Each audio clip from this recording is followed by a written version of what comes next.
Good morning everyone, welcome to our YouTube channel सक्सेसेरा।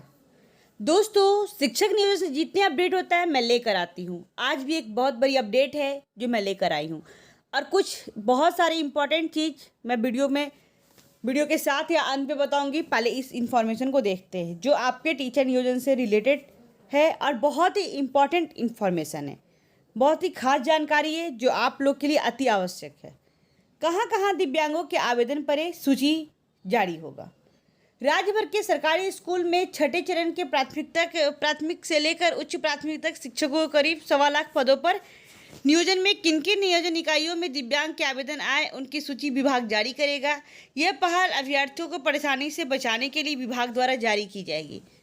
जहां दिव्यांग ने आवेदन किए वहां बंदिक मेधा सूची बनाने से लेकर नियोजन नियमावली में उल्लेखन तमाम प्रक्रिया पूरी की जानी है। जबकि जिन नियोजन इकाई में दिव्यांग के आवेदन नहीं आए हैं वहां प्रायः अंतिम मेधा सूची बनाकर एनआईसी की वेबसाइट पर अपलोड कर उन्हें सार्वजनिक भी किया जा चुका है।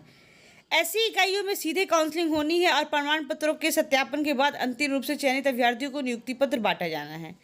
गैरतलब है कि 25 जून को दिव्यांगों द्वारा आवेदन करने की अंतिम तिथि समाप्त हो चुकी है। समय सीमा समाप्त होने के दो दिन पूर्व 23 जून को ही प्राथमिक निदेशालय ने 2 नियोजन शेड्यूल जारी किया था। ऐसी नियोजन इकाई जहां दिव्यांगों के आवेदन नहीं पड़े वहां 5 जुलाई से काउंसलिंग होनी है, जबकि जहां दिव्यांग के आवेदन पड़े हैं उस नियोजन इकाई में 2 अगस्त से काउंसलिंग होनी है। आपके अपने खबर हिंदुस्तान ने दो नियोजन शेड्यूल को लेकर अभ्यर्थियों में होने वाली परेशानियों को उजागर किया है। इस बाबत शिक्षा मंत्री विजय कुमार चौधरी ने कहा कि अभ्यर्थियों और स्थानीय जिला शिक्षा प्रशासन की सुविधा के लिए जिन नियोजन इकाई में दिव्यांग के आवेदन हैं उनकी सूची जारी की जाएगी। इसके आवेदन को पता चल सके कि नियोजन की प्रक्रिया में उन्हें कहाँ और कब अपनी भागीदारी सुनिश्चित करनी है। श्री चौधरी ने कहा कि जिलों से जो रिपोर्ट ली जा रही है और जल्द यह सूची जारी होगी। माध्यमिक शिक्षा निदेशालय दिव्यांग के आवेदन की रिपोर्ट आने के बाद ही छठे चरण के तहत 30,020 पदों पर माध्यमिक उच्च माध्यमिक शिक्षकों की नियुक्ति को शेड्यूल को जारी करेगा। इससे 2 से 3 दिन लग सकते हैं। अब थोड़ी सी बात करेंगे दोस्तों हम सभी आपस में कि अगर हमें ये चीज़ पता कैसे चले कि किन ब्लॉक में दिव्यांग के आवेदन आए हैं और किन ब्लॉक में दिव्यांग के आवेदन नहीं आए हैं। तो सबसे पहले आप एक लिस्ट बनाइए। थोड़ा सा और देखिए, छठे चरण में 1.25 लाख शिक्षकों का होना है नियोजन। सूची सार्वजनिक होने से अभ्यर्थियों की होगी सुविधा। बिल्कुल 75% इकाइयों में नहीं पड़े हैं आवेदन, यानी आप 75% जो नियोजन इकाई है वहाँ पे दिव्यांग के आवेदन नहीं पड़े हैं। तो आई थिंक आपके पास रह गया 25%, वहाँ पे आपको दिव्यांग अभ्यर्थियों के आवेदन पड़े हैं। कभी राज्य में 90,000 नियोजन इकाई है, जिसमें शिक्षा मंत्री विजय कुमार चौधरी ने कहा कि अब आरंभिक सूचना के मुताबिक महज 20 से 25% नियोजन इकाई में दिव्यांग के आवेदन पड़े हैं, जबकि करीब 75% नियोजन इकाई ऐसी है जहाँ इसके आवेदन नहीं आए हैं। ऐसे नियोजन इकाई में काउंसलिंग का आयोजन कर और सर्टिफिकेट सत्यापन कर ही नियुक्ति पत्र जल्द दिए जाने की तैयारी हो रही है। दोस्तों, एक क्वेश्चन हमारे मन में भी आता है कि अगर हमें ये पता चल जाए कि जिन नियोजन इकाई में दिव्यांग अभ्यर्थियों के आवेदन नहीं पड़े हैं, चाहे वो किसी विषय से हो, 6 to 8 की बात करें तो बहुत सारे सब्जेक्ट है, साइंस है, सोशल साइंस है, तो दोनों सब्जेक्ट के अनुसार जो वहाँ पे 8 भाषा, इंग्लिश और हिंदी और उर्दू, 3 भाषा में लोग अप्लाई किए हुए हैं, तो वो चीज़ को देख लेते हैं। तब इससे अगर इस दो भाषा और 2 अलग अलग जो है हमारा फैकल्टी उसमें आर्ट्स और साइंस, इससे पता चल जाए कि जिन ब्लॉक में दिव्यांग अभ्यर्थियों का आवेदन नहीं पड़ा है तो उसे आप ये कर सकते हैं कि 5 तारीख से उसकी काउंसलिंग प्रक्रिया शुरू होगी। इसके लिए सबसे पहले हमें एक काम करना होगा। एनआईसी के पोर्टल पर बिहार में 38 जिला है, तो हमें 38 जिलों में ये काम नहीं करने हैं। आपने जिस जिले में फॉर्म सबमिट किया है पहले उसका लिस्ट बनाइए। लिस्ट के अकॉर्डिंग जो भी आपने फॉर्म सबमिट किया उसको हर ब्लॉक का नाम एक जगह अलग अलग डिस्ट्रिक्ट के अकॉर्डिंग मेंशन कीजिए। थोड़ा सा टाइम निकाल करके एनआईसी के पोर्टल पे जाइए और वहाँ पे जो दिव्यांग अभ्यर्थियों के लिए जो इस बार की रिक्ति अपलोड की गई है उसे डाउनलोड करें और डाउनलोड करने के बाद आप चिन्हित करें कि किन ब्लॉक में दिव्यांग अभ्यर्थियों का आवेदन हुआ है।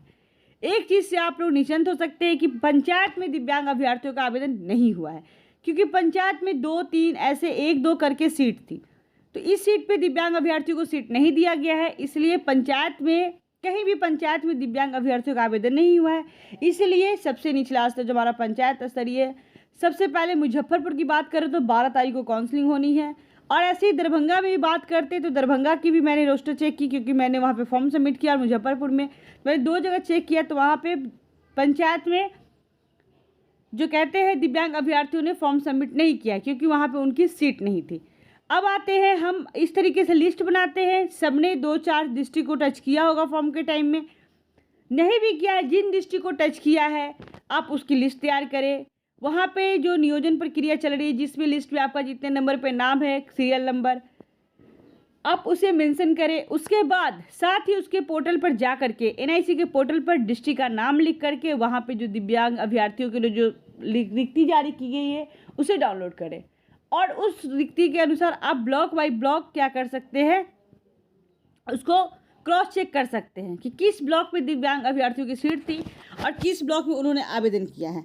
ये तो हो गई आपकी प्रक्रिया, जो आप अपने स्तर से आप नियोजन इकाई को तैयार कर सकते हैं कि आपको 5 तारीख को नगर निगम, नगर परिषद, जो भी जहाँ काउंसलिंग होनी है, कि आप किस ज़िले में जाएंगे। उसके बाद आप ब्लॉक डिसाइड कर सकते हैं 7 तारीख को कि किस ब्लॉक पे आपको अपना काउंसलिंग करवाना है। इस तरीके से आपको भी आसानी हो जाए। अब देखते हैं हम थोड़ी गवर्नमेंट की प्रक्रिया। गवर्नमेंट क्या कर रही है कि लास्ट 30 तारीख तक बोली है कि इस 5, 7 और 12 को जो प्रक्रिया होना है काउंसलिंग की, उसके लिए जहाँ जहाँ दिव्यांग अभ्यर्थियों के आवेदन नहीं पड़े उसकी सूची को सार्वजनिक करेगा। और सार्वजनिक करने के साथ ही वो ये भी निकाले कि हाँ इन मुजफ्फरपुर के इन ब्लॉक का नियोजन होना है, काउंसलिंग होना है। उसके बाद चले दरभंगा हो, हर डिस्ट्रिक्ट के हर ब्लॉक का नाम वो निकाल देगा। तो आप उस नाम के अनुसार भी आप देख लेंगे कि आपने उसमें फॉर्म सबमिट किया है कि नहीं किया है, आप वहाँ जाने लायक एलिजिबल हो कि नहीं हो। गवर्नमेंट अपने तरीके से करेगी।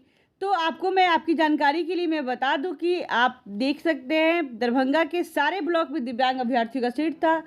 सिर्फ बेनीपुर नगर परिषद, अब बेनीपुर को छोड़ करके बाकी सब ब्लॉक में था। तो इसका मतलब ब्लॉक लेवल पे यहाँ तक कि दरभंगा नगर निगम में भी दिव्यांग अभ्यर्थियों की सीट पाए गए हैं। इसलिए 5 तारीख को दरभंगा नगर निगम में भी काउंसलिंग नहीं होगी और मुजफ्फरपुर नगर निगम में भी दिव्यांग अभ्यर्थियों के फॉर्म गिरे हैं तो वहाँ भी नहीं होगी। अब आते हैं ब्लॉक की ओर। मैं 2 डिस्ट्रिक्ट का चेक किया हमने, इसलिए मैं आपको इन्फॉर्म कर दे रही हूँ। ऐसे आप अपने नियरेस्ट डिस्ट्रिक्ट का चेक कर सकते हैं। मुजफ्फरपुर की बात करें, 5 तारीख के बाद 7 तारीख आता है ब्लॉक लेवल पे। तो ब्लॉक लेवल पे जितने भी 16 ब्लॉक हैं मुजफ्फरपुर में, 16 ब्लॉक में दिव्यांग अभ्यर्थियों ने आवेदन किए हैं, क्योंकि उनकी रिक्ति यहाँ पे है, इसकी वजह से। अब देखते हैं, तो बच गया हमारा पंचायत। तो सबसे पहले 12 तारीख को मुजफ्फरपुर में पंचायत की काउंसलिंग लगेगी। तो पंचायत में एक और चीज़ कह सकते हैं, हम सभी इस चीज़ से अवगत है कि पंचायत की प्रक्रिया कैसे होगी।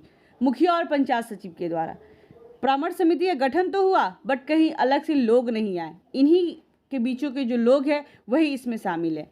इसलिए पंचायत में कुछ सीटों पे, जैसे आप सभी जानते हैं, इस बात को कहने की ज़रूरत नहीं है, हर जगह सीट पे कुछ ना कुछ लफड़ा है।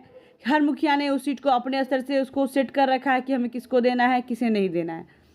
तो पंचायत में पारदर्शिता होने की कम चांसेज है, क्योंकि सामने इलेक्शन है और गवर्नमेंट की बॉडी ही है ये। मुखिया का जो इलेक्शन है, चाहे मुखिया जो है, इसलिए गवर्नमेंट इसे भी नाराज़ नहीं करेगी। अब बात करते हैं थोड़ा ब्लॉक लेवल पे। तो जिन बच्चों का पंचायत में कहीं ना कुछ सेटिंग है, चाहे कुछ भी है, तो बच्चे उस पंचायत को पकड़ेंगे, बच्चे का अपॉर्चुनिटी मिलेगा हम लोगों को ब्लॉक लेवल पे। इसलिए क्योंकि अगर जो भी परसेंटेज है ब्लॉक में, जो बच्चे पंचायत में ऑलरेडी जा चुके वो ब्लॉक में नहीं आएंगे, क्योंकि वहाँ एक तरीके से सिक्योरिटी मिल जाती है कि हाँ आपका सीट यहाँ पे फिक्स है। तो इस तरीके से आप अपने ब्लॉक को चिन्हित करें। मैंने बता दिया कि दरभंगा के सारे ब्लॉक में दिव्यांग अभ्यर्थियों का आवेदन गिरा है, मुजफ्फरपुर के सारे ब्लॉक में दिव्यांग अभ्यर्थियों का आवेदन गिरा है। तो 5 और 7 को मुजफ्फरपुर और दरभंगा में नियोजन होने की कोई चांसेस नहीं है, यानी 12 तारीख को आपको काउंसलिंग हो सकता है। तो फिर मैंने पंचायत वाली भी बताई बात, इसलिए थोड़ा सा हमें लास्टली 30 तक इंतज़ार करना होगा कि कैटेगरीज वाइज या जैसे भी फाइनल मेरिट लिस्ट आ रही है या नहीं आती है, तो हम अपने पोजीशन को देखेंगे। अब पोजीशन देखने के साथ साथ जो नियरेस्ट हमारा ब्लॉक होगा उस ब्लॉक में हम अपनी भागीदारी सुनिश्चित करेंगे। इससे हमें भी परेशानी नहीं होगी और हमारे शिक्षकगण जो भी में हमारे साथी है उनको भी परेशानी नहीं होगी। उनको अपने मेरिट के अनुसार उनको अपना ब्लॉक मिल जाएगा और हमारे मेरिट के अनुसार हमको हमारा ब्लॉक मिल जाएगा। इस तरीके से सभी अभ्यर्थियों को आसानी होगी इस काउंसलिंग प्रक्रिया में भाग लेने में।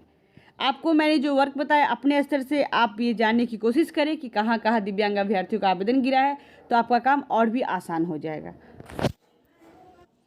दोस्तों ये थी आज की अपडेट। मैं कोशिश करती हूँ कि जितने भी इन्फॉर्मेशन मिले मैं आप सभी के लिए लेकर आऊँ। तो आप हमारे चैनल पे जुड़ सकते हैं, टेलीग्राम ग्रुप में भी ज्वाइन हो सकते हैं, जहाँ से आपको सारी PDF सारी लिंक वहाँ पे प्रोवाइड कराई जाती है। मैं कमेंट में भी टैग कर देती हूँ, जो इंपॉर्टेंट चीज़ है आप वहाँ से भी देख सकते हैं। Thanks for watching this video. Thank you दोस्तों। ये नौकरी आपको आपका हक है, इसलिए आपको मिलना चाहिए। अब इतने दिन वेट किए तो नहीं, थोड़ी दिन और सही, थोड़ा सा और इसमें वर्क करना हो तो हम करेंगे, लेकिन इस चीज़ को हम हासिल करके रहेंगे। Thank you. इसे शेयर करें। जितने भी शिक्षक अभ्यर्थी इस नियोजन प्रक्रिया में शामिल है उनके लिए इन्फॉर्मेशन बहुत ही इंपॉर्टेंट है। Thanks for watching this video. Thank you दोस्तों।